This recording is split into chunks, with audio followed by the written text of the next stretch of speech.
لا إله إلا الله لا إله إلا الله لا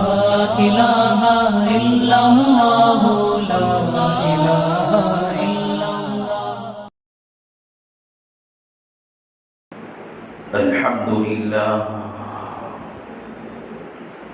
الحمد لله نحمده ونستعينه ونستغفره ونؤمن به ونتوكل عليه ونعوذ بالله من شرور أنفسنا ومن سيئات أعمالنا من يهده الله فلا مضل له ومن يضلله فلا هادي له ونشهد أن لا إله إلا الله وحده لا شريك له ونشهد أن سيدنا ومولانا محمدا عبده ورسوله صلى الله عليه وعلى آله وأصحابه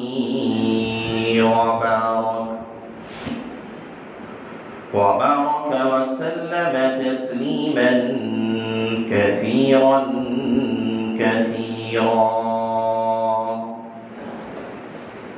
أما بعد فأعوذ بالله من الشيطان الرجيم بسم الله الرحمن الرحيم يا أيها الذين آمنوا كتب عليكم الصيام كما كتب على الذين من قبلكم لعلكم تتقون وقال النبي صلى الله عليه وسلم إذا دخل رمضان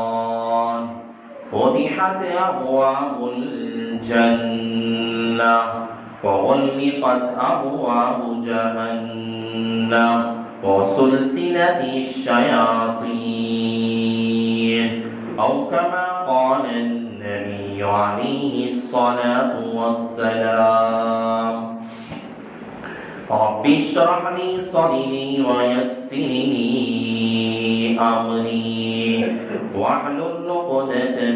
من لساني يفقه قولي اللهم صل على سيدنا مولانا محمد في أول كلامنا اللهم صل على سيدنا مولانا محمد في أوسط كلامنا اللهم صل على سيدنا مولانا محمد في آخر كلامنا.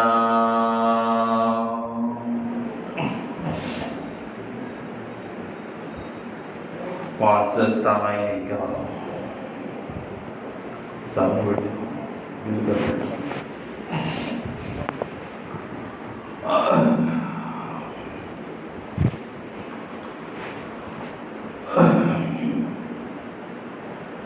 اور میرے غیور مسلمان بھائیوں،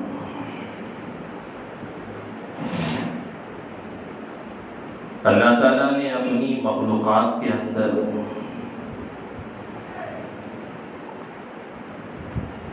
ایک دوسرے پر اللہ نے فوقیت الفضیلت دی ہے. فضلنا بعضهم على بعض.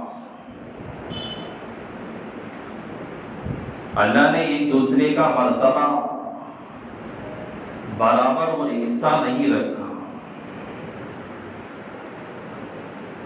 دنیا کی جتنی ساری مخلوقات اللہ کی پیدا کردہ جتنی ساری اشیاء اور چیزیں اللہ نے ہر چیز کے درمیان تفاوت رکھا ہے، فرق رکھا. اللہ نے ہر ایک کے درمیان مساوات اور برابری کو نہیں رکھا۔ دنیا میں جس طرح ساعتیں ہیں، اوقات ہیں، اللہ نے ایک وقت کو دوسرے وقت سے الگ رکھا ہے، کسی وقت کی فضیلت کسی وقت سے زیادہ بڑی ہوئی ہے۔ ایام ہے، دن ہے، دنوں کی فضیلت الگ الگ ہے۔ جمعہ کا دن ہے، یہ سارے ایام کا، ہفتے کے سارے دنوں کا سردار کہلایا جاتا ہے۔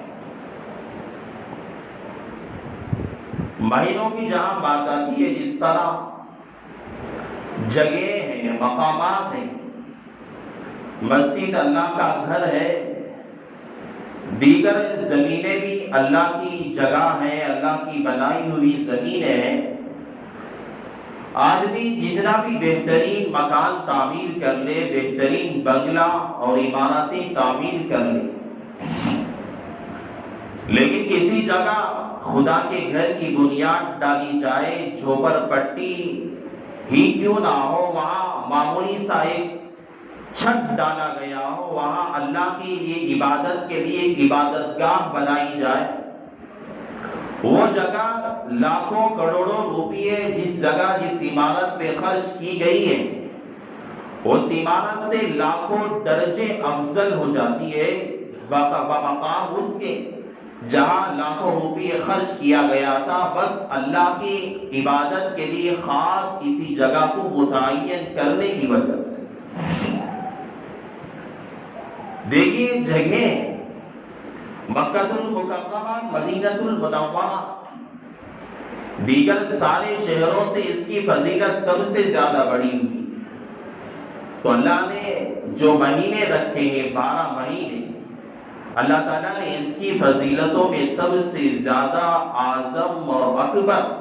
اور سب سے زیادہ بہترین مہینہ اللہ تعالیٰ نے رمضان المبارک کا مہینہ رکھا۔ رمضان علماء نے اپنی لغات کے اندر اس کے معنی رکھے ہیں جلانے والا مہینہ۔ یہ رمضان، را میم زاد الف نون، ہر ایک پر زبر آیا ہے، فتح ہے۔ اس کے معنی آتے ہیں جلانے والا، ختم کر دینے والا، خاک کر دینے والا۔ یہ اس لیے رمضان نام رکھا گیا، اللہ تعالیٰ نے اس لیے رمضان کہا جاتا ہے کہ یہ بندوں کے گناہوں کو جلا کے خاک کر دیتا ہے۔ رمضان اس لیے کہتے ہیں کہ یہ بندوں کے جو گناہ ہوتے ہیں، بدعمالیاں سال بھر کی جو ہوتی ہیں، رمضان کو جب بندہ پاتا ہے، اس رمضان کی برکت سے، اس کی فضیلتوں اور اس کی رحمتوں کی بدولت اللہ تعالیٰ بندے کے سارے گناہیوں کو، سارے بدعمالیوں کو، ساری معصیات کو، جو بندے نے اپنے سال بھر میں جو گناہ کیا تھا، اللہ تعالیٰ رمضان میں اتنی بڑی فضیلت اللہ نے رکھی ہے، اتنی بڑی فضیلت اللہ نے رکھی ہے کہ اللہ بندے کے سارے بدعمالیوں کو اللہ تعالیٰ جلا کے خاک کر دیتے ہیں، اس لیے کہا جاتا ہے رمضان۔ اور اللہ نے دیکھے انسان ہم سب کو جو اللہ نے پیدا کیا، بنایا ہے، مقصد حیات اور مقصد زندگی انسان کی دنیا میں، اس کائنات کے اندر اللہ کا اور ہمارے خالق اور پالنے والے کا دنیا میں ہم سب کو بھیجنے کا مقصد حیات، مقصد زندگی ہے۔ بیکار دنیا میں ایسے ہی کھانے پینے کے لیے، زندگی بسر کرنے کے لیے جائیداد اور پراپرٹیاں جمع کر کے دنیا سے رخصت ہونے کے لیے اللہ نے دنیا میں ہم سب کو نہیں بھیجا۔ اللہ نے دنیا میں یہ آدمی کماتا ہے، اپنی بیوی بچوں کو پالتا ہے، مال جمع کرتا ہے، یہ اسباب زندگی ہے، یہ اسباب حیات کہا جاتا ہے۔ دنیا میں زندگی گزارنے کا جو طریقہ اور جو اسباب، جو چیزیں، ضرورتیں، انسان کے لیے درپیش ہوتی ہے، روزمرہ جو حالات آتے ہیں، تقاضے آتے ہیں، انسان کو مال کی ضرورت پڑتی ہے، بیوی بچوں کی ضرورتیں پڑتی ہیں، رشتہ داروں کی ضرورت پڑتی ہے، یہ اسباب میں سے مقصد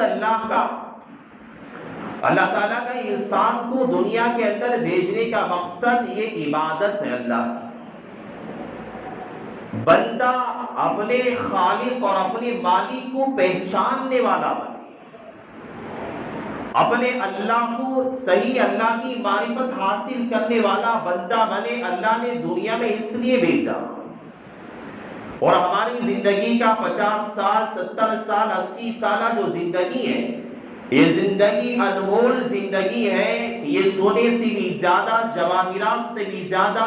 قیمتی، اس کا ایک ایک لمحہ، ایک ایک سیکنڈ اور ایک ایک جو ہے گھنٹہ بہت زیادہ قیمتی ہے۔ اور یہ پتہ بتاتا ہے اور کہتا ہے کہ تیرا دنیا میں آنے کا مقصد بس کھانا پینا، زندگی کا بسر کرنا، ٹائم پاس کا کرنا، وقت کا گزار دینا، یہ مقصد نہیں ہے۔ مقصد انسان کا، مقصد حیات اللہ کی معرفت اور بندے کا اپنے رب کو زیادہ پہچاننا، اپنے رب سے قریب ہونا اور اپنے اللہ کو راضی کرنا، یہ اللہ تعالیٰ کا دنیا میں انسان کو بھیجنے کا مقصد ہے۔ اللہ نے اس وجہ سے دنیا میں بھیجا ہے کہ بندہ دنیا میں کسی کو راضی کرے یا نہ راضی نہ کرے، دنیا میں کسی کو راضی کرے یا نہ کرے، کوئی خوش ہو یا نہ خوش ہو، کوئی کسی کو اپنا بنائے یا نہ بنائے، اگر بندے کو اپنا بنا لیا تو یہ انسان کی سب سے بڑی مقصد حیات کی، مقصد زندگی کی، انسان کی کامیابی کی علامت ہے۔ دنیا میں انسان آنے سے پہلے اللہ تعالیٰ نے فرشتوں جیسی مخلوق کو اللہ نے پیدا فرمایا، وَمَا خَلَقْتُ الْجِنَّ وَالْإِنسَ إِلَّا لِيَعْبُدُونَ۔ اللہ تعالیٰ نے انسان کو اور اللہ نے جنات کو بس اپنی عبادت کے لیے پیدا کیا ہے۔ وَإِذْ قَالَ رَبُّكَ لِلْمَلَائِكَةِ إِنِّي جَاعِلٌ فِي الْأَرْضِ خَلِيفَةً قَالُوا أَتَجْعَلُ فِيهَا مَن يُفْسِدُ فِيهَا وَيَسْفِكُ الدِّمَاءَ۔ اللہ تعالیٰ نے ان آیات کے اندر جو تذکرہ فرمایا، اللہ نے انسان کی پیدائش سے پہلے، ہم لوگوں کو بنانے سے پہلے، اللہ تعالیٰ نے حضرت آدم ہمارے جد امجد جو ہے ان کو دنیا میں بھیجنے سے پہلے اللہ تعالیٰ نے فرشتوں جیسی مخلوق کو اللہ نے پیدا کیا تھا۔ وہاں انسان کہتے ہیں ہمیں دنیا میں بھیجنے کی کیا ضرورت تھی؟ لوگ جب دنیا کے اندر مصیبتوں سے پریشان ہو جاتا ہے، حالات سے پریشان ہو جاتا ہے، جب زیادہ انسان مصیبتوں میں گر جاتا ہے، انسان کہتا ہے اللہ نے دنیا بنایا ہی کیوں؟ دنیا کو اللہ کو بنانے کی ضرورت ہی کیا تھی؟ اللہ کے فرشتے تھے، عبادت کر لیتے، اللہ کی دیگر مخلوقات کی عبادت کر لیتی، ہمیں دنیا میں بھیج کر ان مصیبتوں میں، ان فتنوں میں، ان پریشانیوں میں، ان بیماریوں میں، ان آلات اور مصائب کے اندر ڈالنے کی ہمارے خدا کو کیا ضرورت تھی؟ انسانوں کی زبانیں سے الفاظ نکل جاتے ہیں، لوگ کہتے بھی ہیں، آزردہ اور آسردہ ہو کر یہ الفاظ کہتے ہیں، حالانکہ ہماری عبادت میں اور ہماری بندگی کے اندر اور فرشتوں کی عبادت اور بندگی کے اندر زمین و آسمان کا اللہ نے فرق بیان کیا ہے، اور فرق رکھا بھی اللہ نے۔ فرشتے یہ نورانی مخلوق ہے، ان کے ساتھ کوئی وابستگی نہیں ہے، ان کے لیے نہ کوئی کھانا پینا ہے، نہ کوئی دیگر ضرورتیں ہیں، نہ ان کی بیوی ہے، نہ ان کے بچے ہیں، نہ ان کے ماں باپ ہیں، نہ ان کے بھائی بہنیں ہیں، نہ کوئی ان کا رشتہ دار ہے، نہ کوئی ان کے خالہ ہے، نہ کوئی ان کی پھوپھو ہے، کوئی نہیں ہے۔ نہ انہیں جا کے مزدوری کرنا پڑتا ہے، نہ انہیں جا کر دھوپ کی تپش میں نہ کمانا پڑتا ہے، نہ زراعت کرنا پڑتا ہے، نہ بچوں کو پالنا پڑتا ہے، نہ بیوی کی دیکھ بھال کرنا پڑتا ہے، کوئی کام ان سے نہیں ہوتا، بس ان کا کام یہ ہی ہے، اللہ تعالیٰ نے جو حکم دے دیا کہ تو میری عبادت کیا کر، قیامت کی صبح تک اس کا ایک ہی کام رہتا ہے اللہ اکبر اللہ اکبر، ایک ہی کام رہتا ہے سبحان اللہ، ایک ہی کام رہتا ہے لا الہ الا اللہ لا الہ الا اللہ۔ قیامت کی صبح ہو جائے گی، ایک فرشتے کا ایک ہی کام رہے گا، کوئی دوسرا کام نہیں رہتا۔ لیکن اللہ تعالیٰ نے انسان کو پیدا کیا، دنیا میں بھیجا، اس کے درمیان میں اللہ کے نبی علیہ السلام نے حدیث پاک کے اندر جب روایت بیان کی، اللہ حضرات صحابہ بیٹھے ہوئے تھے، اللہ کے نبی علیہ السلام نے کہا اے میرے صحابہ یہ انسان ہے، نشان دہی کر کے بتایا یہ انسان ہے، اور انسان کے اطراف میں اللہ کے نبی علیہ السلام نے ایک لکیروں کو کھینچا اور بتایا کہ یہ سارے انسان کو جو اطراف میں یہ لکیریں ہیں، یہ قطار جو لگی ہوئی ہے، یہ انسان کے پیچھے اس کے اطراف میں یہ اس کے سارے مصیبتیں ہیں، پریشانیاں ہیں، بیماریاں ہیں، فتنے ہیں، اور یہ فتنوں کے درمیان انسان رہے گا،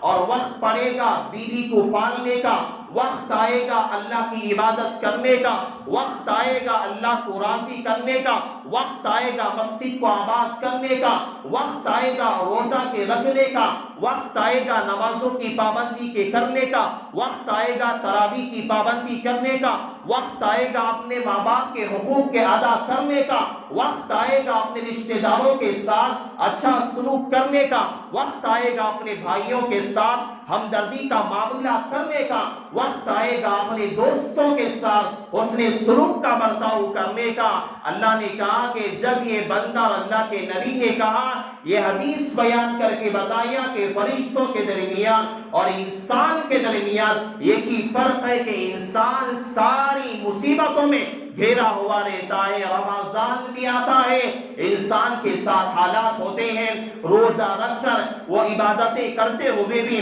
اسے جد و جہد کرنا پڑتا ہے، محنت کرنا پڑتا ہے، کام کاج کرنا پڑتا ہے، اپنے بچوں کا خیال رکھنا پڑتا ہے، اپنی بیوی کا خیال رکھنا پڑتا ہے۔ لیکن فرشتوں کے ساتھ وہ معاملہ نہیں ہے، فرشتوں کا ایک ہی کام رہتا ہے اللہ اکبر کہنے کا، سبحان اللہ کہنے کا، لا الہ الا اللہ کہنے کا، تکبیر کے پڑھنے کا، تسبیح کے پڑھنے کا، تحلیل کے پڑھنے کا۔ لیکن انسان کے ساتھ حقوق بھی لگے رہتے ہیں، بیوی بچوں کے حقوق بھی رہتے ہیں، انسانوں کے حقوق بھی رہتے ہیں، اور اپنے خالق اور پیدا کرنے والوں کے حقوق بھی رہتے ہیں۔ اس لیے اللہ نے کہا کہ انسان کی عبادت فرشتوں کی عبادت سے کہیں زیادہ افضل ہے،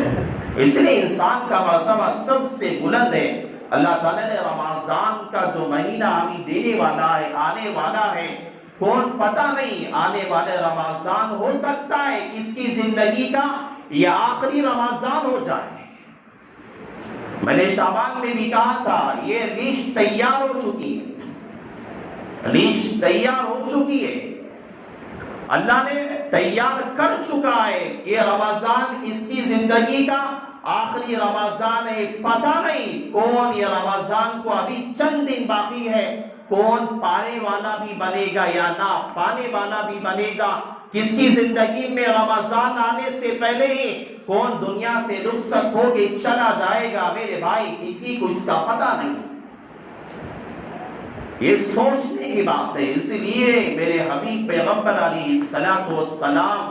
اللہ کے نبی علیہ السلام دو مہینے پہلے دعا کیا کرتے تھے، اللہم بارک لنا فی رجب و شعبان وبلغنا رمضان۔ یہ دعا اس لیے کرتے تھے، یا اللہ میرے لیے میری زندگی کے اندر شعبان میں بھی برکت عطا فرما، رجب میں بھی برکت عطا فرما، اور میری زندگی کو اتنی باقی رکھ اور میری زندگی کو قائم رکھ کہ میں رمضان کو پانے والا بن جاؤں۔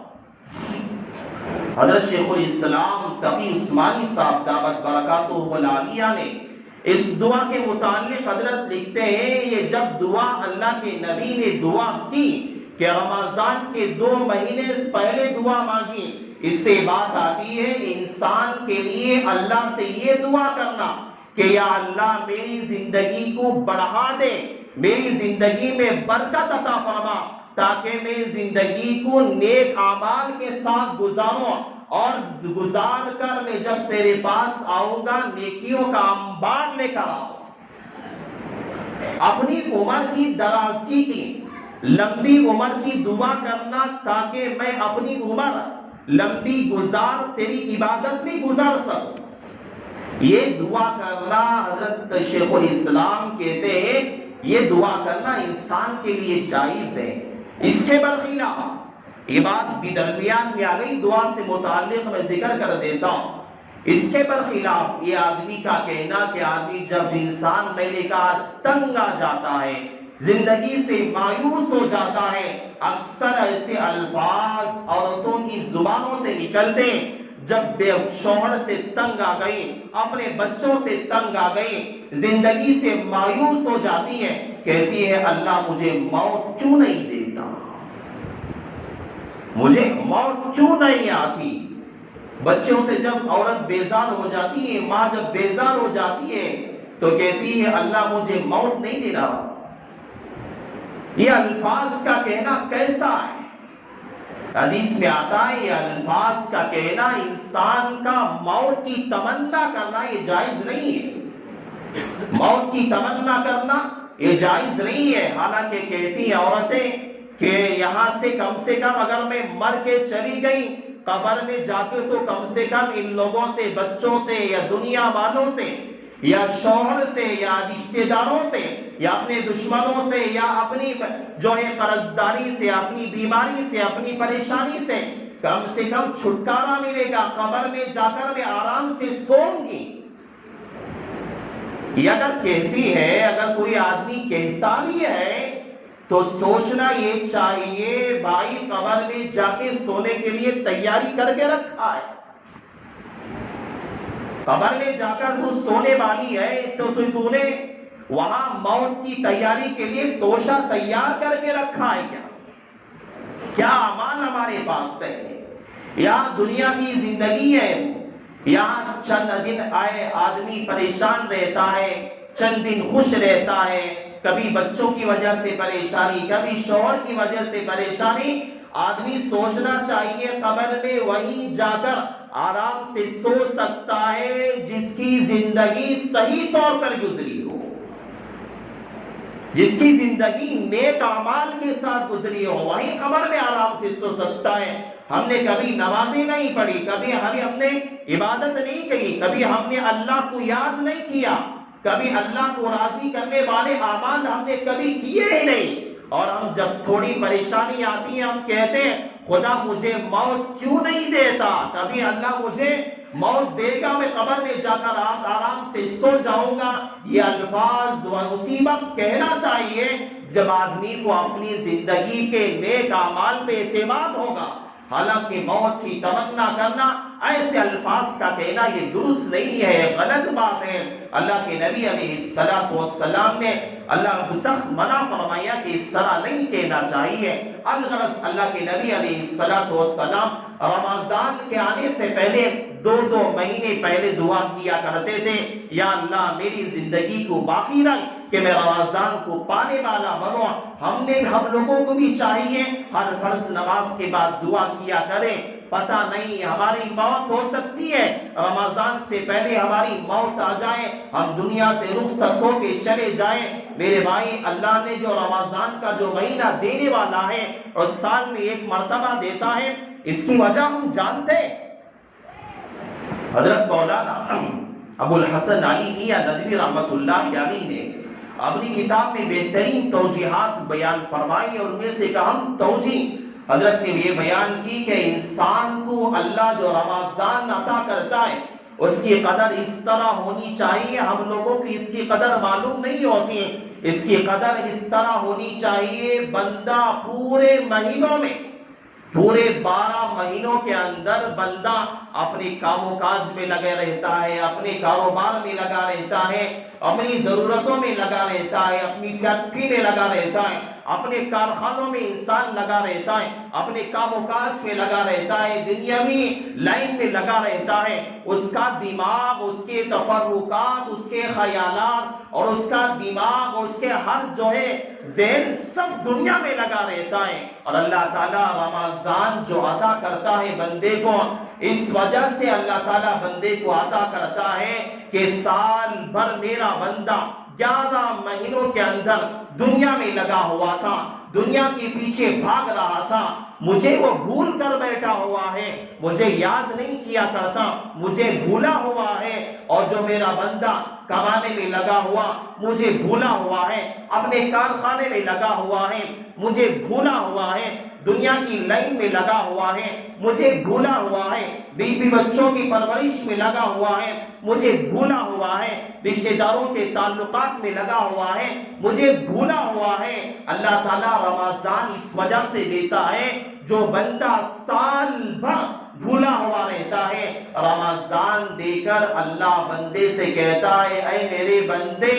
جو سال بھر دنیا میں لگ کر مجھے بھول گیا تھا، آج آجا میں تجھے اپنانے والا ہوں، آج آجا میں تجھے اپنے قریب لینے والا ہوں۔ انسان کا دماغ، انسان کی ذہنیت، انسان کے فکر اور اس کے خیالات، ہر بات انسان کے رمضان کے اندر جو ہے اللہ کی طرف توجہ ہو جاتی ہے۔ شرابی ہوگا، وقت کا کبابی ہوگا، وقت کا بے نمازی ہوگا، وقت کا گنہگار ہوگا، وقت کا اپنے زمانے کا فاسق ہوگا، اپنے زمانے کا فاجر ہوگا۔ جب رمضان کا چاند نظر آتا ہے ٹوپی پہن لیتا ہے، سال بھر میں کبھی مسجد کی طرف نہیں دیکھا تھا، ارے رمضان میں چند دن ہی کیوں نہ ہو، آپ دیکھیے اللہ کی رحمت بندے کو گھسیٹ کر مسجدوں میں کیسے لاتی ہے۔ وقت کا فاجر ہے، وقت کا گنہگار ہے، وقت کا بے نمازی انسان ہے، لیکن اللہ کی رحمت جب رمضان کا چاند نظر آتا ہے،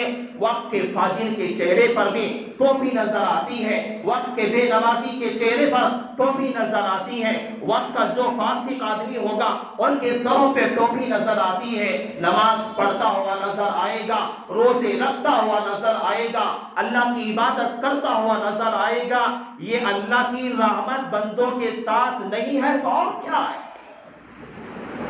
اللہ رمضان اسی وجہ سے دیتا ہے، بندے کو اللہ اپنی بندے کی زندگی یاد دلاتا ہے۔ دنیا میں تو کیوں آیا ہے؟ یہ اللہ بندے کو یاد دلانے کے لیے اور اپنے قریب کرنے کے لیے دیتا ہے۔ اور میں تو کہتا ہوں رمضان جو آنے والا ہے، اپنا سال بھر، اگر اپنے سال بھر کی زندگی اگر صحیح طور پہ گزارنا ہم چاہتے ہیں، رمضان کا 1 مہینہ ہے، صحیح طور پہ ہم گزار لیں گے، سارا سال آسانی کے ساتھ گزر جائے گا۔ رمضان ناقدی کے ساتھ گزاریں گے، سارا سال ہم مصیبتوں کے ساتھ گزاریں گے، پریشانیوں کے ساتھ گزاریں گے۔ یہ قاعدہ، ایک اصول ہے۔ انسان اپنے سال کے 11 مہینوں کو صحیح طور پہ گزارنا چاہتا ہے، رمضان کا 1 مہینہ صحیح طور پہ گزار لے۔ رمضان آنے کے بعد میں ہم جیسے ہوٹلوں میں بیٹھ کر جو ہے چائے پیتے تھے، ہم جیسے سگریٹ پیا کرتے تھے، سرکلوں میں کھڑے ہو کر کھایا کرتے تھے، دکانوں میں کھڑے ہو کر ہم کھایا کرتے تھے، رمضان کی بے احترامی کریں گے، ناقدری کریں گے اور رمضان کی بے حرمتی ہم کریں گے، اللہ کے یہاں سب پکڑو گی، سب پکڑو گی۔ ایک واقعہ مجھے یاد آ گیا، بات پر بتا کر اپنی بات پہ ختم کر دیتا ہوں۔ حضرت علی کرم اللہ وجہ ایک مرتبہ حضرت علی قبرستان گئے قبروں کی زیارت کے لیے۔ حضرت علی نے وہاں قبروں کی زیارت کرنے کے بعد ایک قبر کو حضرت علی نے دیکھا کہ ابھی نئی قبر ہے، ابھی کسی کو دفن کر کے گیا، لوگ گئے ہوئے۔ حضرت علی کے دل میں یہ خیال آیا کہ اللہ مجھے اس قبر والے کے حالات سے مطلع کر دے کہ مجھے اس قبر والے کے ساتھ کیا سلوک ہو رہا ہے، اللہ مجھے اس کا حالات کا علم دے دے۔ اللہ سے دعا، اللہ سے جو ہی حضرت علی نے دعا کی تو جو قبر کے سامنے جو پردے تھے، جو کچھ بھی نظر نہیں آ رہا تھا، اللہ تعالیٰ نے سارے پردوں کو اس میت کے جو درمیان اور حضرت علی کے درمیان جو پردے تھے کچھ نظر نہیں آ رہا تھا، سارے پردوں کو اللہ نے ہٹا دیا۔ حضرت علی فرماتے ہیں میں نے دیکھا ایک ہیبت ناک منظر ہے، خطرناک منظر ہے، میت جو ہے آگ کی لپٹ میں لگا ہوا ہے، چیخ و پکار ہو رہی ہے اور تڑپ رہا ہے، چیخ رہا ہے، بلبلا رہا ہے، آگ میں جل رہا ہے، آگ کی لپٹ میں آ گیا ہے، جس طرح ایک لوہا آگ کی لپٹ میں آ جاتا ہے۔ حضرت علی نے جب یہ منظر دیکھا، حضرت علی کہتے ہیں میں پریشان ہو گیا کہ حالات کیا ہے، اس میت کے ساتھ کیا یہ سلوک ہو رہا ہے۔ جب میت نے حضرت علی کو دیکھا تو دیکھ کر رونے لگے، چلانے لگے، اے علی اللہ کے لیے اللہ سے دعا کرے آپ کہ اللہ مجھے بخش دے، مجھ پہ رحم کر دے، مجھ پر سے اس عذاب کو اللہ ہٹا دے۔ غیب سے آواز آئی اور ندا آئی حضرت علی کے لیے کہ اے علی اس بندے کے لیے تو دعا نہ کرنا، اس بندے کے لیے تو دعا نہ کرنا،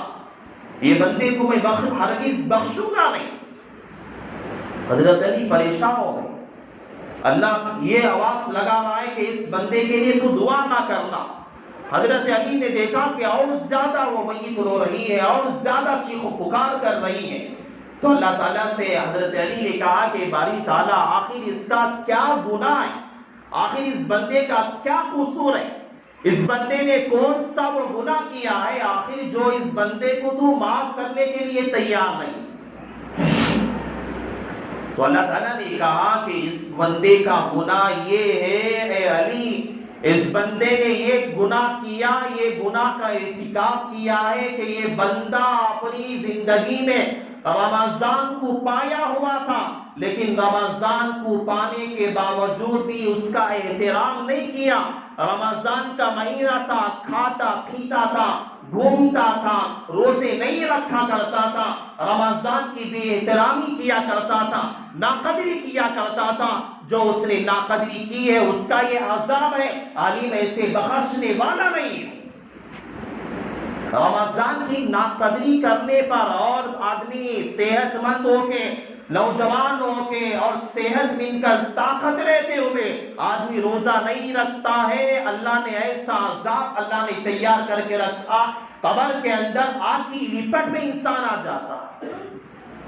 پھر حضرت علی سے میت رو رو کے دعا کرنے لگا کہ کہنے لگا اے علی آپ ہی ہے، آپ اللہ سے دعا کر دے کہ اللہ مجھے بخش دے۔ تو حضرت علی کہتے ہیں میں اللہ کے سامنے سجدہ ریز ہو گیا اور کہنے لگا کہ یا اللہ تو میرے نام کی لاج رکھ لے، میں پیغمبر کے رشتہ داروں میں سے ہوں، میں تیرے محبوب کے رشتہ دار میں سے ہوں، میری لاج رکھ لے۔ اس نے میرا نام لے کر کہا ہے اگر تو معاف نہیں کرے گا میرے نام کی لاج نہیں رہے گی، تیرے حبیب کے خاندان کی لاج نہیں رہے گی، یا اللہ تیرے حبیب کی نسبت کی لاج رکھتے ہوئے اور میرے نام کی لاج رکھتے ہوئے اس بندے کی تو مغفرت کر دے، بخش دے۔ زاروں قطار حضرت علی سجدے میں گر کے رونے لگے۔ جب زیادہ اللہ کے سامنے التجا کرنے لگے تو اللہ تعالیٰ نے آواز دی اور ندا آئی اور کہنے لگے، اللہ تعالیٰ نے کہا اے علی تیرے پیغمبر کی نسبت پر اور میرے حبیب کے خاندان کی نسبت پر اور میں نے تیرے نام کی لاج رکھتے ہوئے اور تیرے اس رونے کو دیکھ کر میں نے اس بندے کی مغفرت کر دی۔ تو اگر حضرت علی کی دعا پر اللہ نے اس بندے کو تو معاف کر دیا تھا، لیکن ہمارے ساتھ کیا سلوک ہوگا؟ کون دعا کرنے والا ہے؟ کون وقت کا جنید بغدادی ہمارے خاندانوں میں؟ کون وقت کا مختیار کافی ہماری نسلوں میں جو ہمارے مرنے کے بعد ہمارے لیے دعا کر سکے؟ ارے مر کے جانے کے بعد چند دن آپ کی قبر کے پاس آپ کا بیٹا آئے گا، پھر پتہ نہیں کب شعبان میں آئے گا یا عید کے دن آئے گا قبروں کے پاس۔ کون سا بھروسہ ہماری زندگی کا؟ رمضان آنے والا ہے، ہم اچھی طرح سے اس کی قدردانی کریں، بے احترامی نہ کریں۔ رمضان آ رہا ہے، ہم اپنی زندگیوں کو سنواریں۔ ایک مہینہ ہے، ایک مہینہ ہم نے صحیح طور پہ گزار لیا، سال بھر ہمارا آرام سے گزرے گا، اطمینان سے گزرے گا۔ اللہ تعالی ہم سب کو صحیح توفیق نصیب فرمائے۔ ایک اہم مسئلہ ہے، میں آپ لوگوں کے سامنے اس کی وضاحت کر دیتا ہوں۔ دیکھیے جب چاند نظر آتا ہے ہمارے درمیان یہ غلط مسئلہ، اور اغلاط العوام میں سے ایک بات جو غلط باتوں میں سے ایک بات پھیلی ہوئی ہے، یہ بات ہے کہ پہلی سحری میں مچھلی کا کھانا سنت ہے، چاہ نظر بھی نہیں آتا۔ مچھلی کی دکانوں میں تراویح چھوڑ کر، نمازیں چھوڑ کر، عشاء کی نماز چھوڑ کر سارے لوگ مچھلی کی دکانوں میں رہتے ہیں، اور خصوصاً عورتیں تو کہتی ہیں اگر کسی کے گھر میں مچھلی نہیں لائے، وہاں ایک لڑائی جھگڑا ہو ضرور تو ہوتا ہے، ارے سب گھروں میں سنت ہے سحری میں مچھلی کھانا، ہمارے گھر میں مچھلی نہیں لائے، غلط، بالکل غلط بات ہے۔ کسی نے اس بات کو اڑا دیا کہ یہ کھانا کھانے پینے میں سنت ہے، ہمیں اچھا یاد آتی ہے، مچھلی کھانا سنت، کیا کھانا سنت، اچھا یاد آتی ہے، لیکن عبادتوں میں سنت یاد نہیں آتی۔ کسی کتاب کے اندر، کسی حدیث کے اندر، اور علماء نے کسی اپنی کتابوں کے اندر پہلی سحری میں مچھلی کا کھانا سنت ہے کسی نے بھی نہیں لکھا۔ یہ بالکل غلط بات ہے، یہ رسم اور رواج اور یہ طریقے اپنے گھروں سے ختم کر دو، یہ غلط ہے، اپنی عورتوں کو سمجھا دو مچھلی کھانا کہیں سنت نہیں ہے، یہ طریقہ غلط ہے، اگر یہی عمل کرتے جاؤ گے آگے چل کر یہ عمل بدعت بن جائے گا، کام کرو گے اللہ کے یہاں گناہ لکھا جائے گا، مچھلی کھاؤ گے اللہ کے یہاں نامہ اعمال کے اندر تمہارے نامہ اعمال میں گناہ لکھا جائے گا۔ غلط بات ہے، مچھلی کھانا کہیں بھی سنت نہیں ہے، غلط ہے، ایسے حالات میں جو ہے چھوڑ دینا چاہیے، اس پہ عمل نہیں کرنا چاہیے۔ یہ تہیہ کرو کہ ہم جب پہلی سحری آئیے کوئی مچھلی نہیں خریدے گا، کوئی بھی نہیں خریدے گا، یہ رسم ہے، یہ غلط بات ہے، اغلاط العوام میں سے حضرت تھانوی لکھتے ہیں یہ اغلاط العوام میں سے سب باتیں ہیں، یہ آدمیوں کو اس سے پرہیز کرنا چاہیے، بچتے رہنا چاہیے۔ اللہ سے دعا ہے کہ آگے آتے ہیں جو مسائل کی ضرورت پڑتی رہے گی انشاءاللہ میں آپ کے سامنے ان کی وضاحت کرتے جاؤں گا، میں آپ لوگوں کو سمجھاتے جاؤں گا۔ اللہ سے میں دعا کرتا ہوں اللہ تعالیٰ نے جو باتیں اللہ نے مجھ سے کہلوائی ہیں، اللہ تعالیٰ سب سے پہلے اللہ مجھے عمل کی توفیق عطا فرمائے، اللہ تعالیٰ آپ لوگوں کو بھی عمل کی توفیق نصیب فرمائے۔ بس انہی کلمات پر اپنی بات کا اختتام کرتا ہوں، آمین، وآخر الدعوانا ان الحمد للہ رب العالمین۔